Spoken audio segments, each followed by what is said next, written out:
Je suis la sœur Émérance et ma mère vient du Ghana. Ma mère est Nzima, apollonienne du Ghana. Et dans notre famille, au démarrage, vraiment, c'est une famille riche, une famille aisée.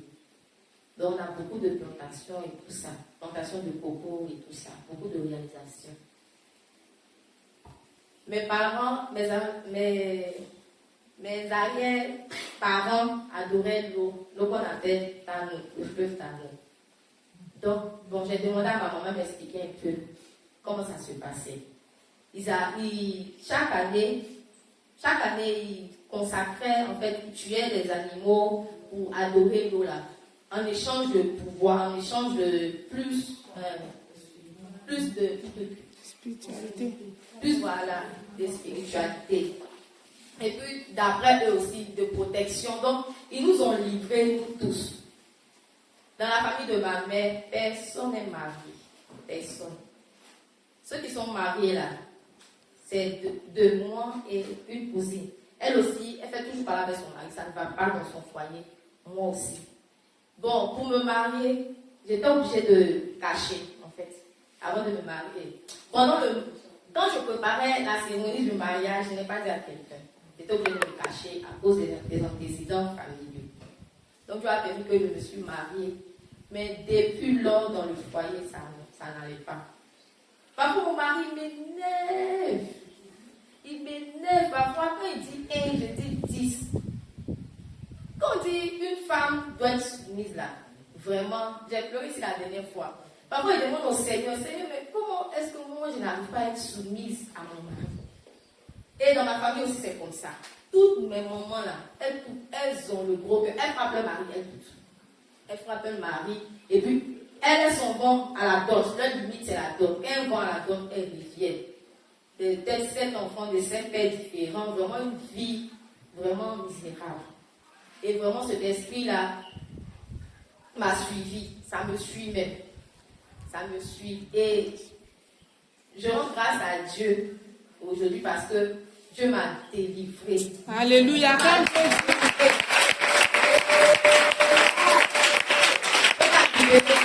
je venais même là, j'ai dit, maman dit, faut prendre l'eau de miracle aussi pour maman. Il faut partir. Si Dieu a fait, Dieu a pu délivrer parce qu'on s'est promené partout. On s'est promené partout. Ma maman, elle est jumelle. La jumelle de ma maman, je vous parle là, elle a un esprit de folie. La folie là, la prend. Et puis, un coup, l'esprit s'en va et devient normal.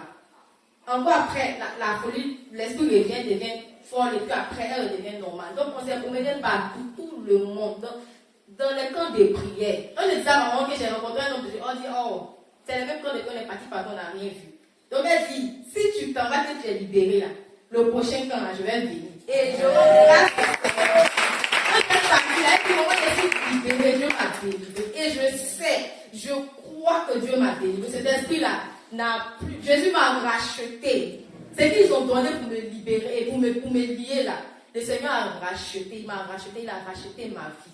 Je sais qu'au sorti de là, ma vie est transformée. Et je rends grâce au Seigneur.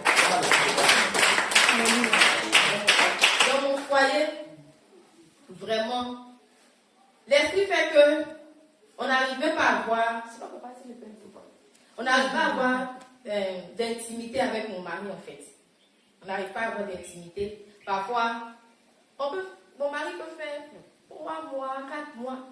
Il n'arrive pas quand je lui demande, mais pourquoi est-ce que tu ne me touches pas? Il dit, il ne sait pas. Je ne sais pas pourquoi il te touche. Il dit, aïe, mais qu'est-ce qui se passe? Il dit, il ne sait pas. Il préfère faire dehors. Et puis il me dit, quand il va faire dehors, là, il n'a pas de problème. Même moi, là, il me voit comme garçon, en fait. Il dit, il me voit comme garçon. J'ai compris que c'est l'esprit des maris de nuit. Et puis un jour, je dormais. Parce que j'avais des couches nocturnes. Mais parfois, ça vient, parfois, ça part. Et puis parfois aussi, quand je dors, je fais des rêves, mais je ne me souviens plus. Donc un jour, Dieu a fait la grâce de voir cet esprit-là. Il était grand, noir, gaillard comme ça. Je lui dis, mais tu es qui? Il dit, bon, mon mari était couché à gauche, on était couché au milieu, il était couché de l'autre côté. Il dit, mais tu es qui? Il me dit, non, que lui, il est mon mari. Il dit, mais tu n'es pas mon mari. Donc je l'ai chassé dans mon cœur, il dit, au nom de Jésus, je te chasse, je renonce à toi, parce que je ne te connais pas. Il m'a dit que lui et moi, on est collés serrés, c'est lui mon mari, on est collés serrés. Et dans le songe même là, je me rappelle, je l'ai chassé, il est parti. Après, il m'a appelé au téléphone, il m'a dit, non, je suis là, que viens, on va partir, je ne sais pas où ça. Donc j'ai refusé dans le songe, je l'ai lié.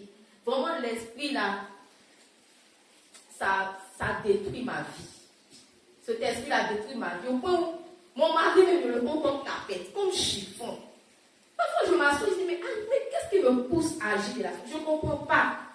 Pourtant, le monsieur, il fait un homme bien, c'est un homme doux, vraiment un homme que Dieu m'a donné. Mais je n'arrive pas à être une femme soumise. Et il dit, le même serré, c'est quoi? Je le gifle même. Souvent, il crache sur le monsieur.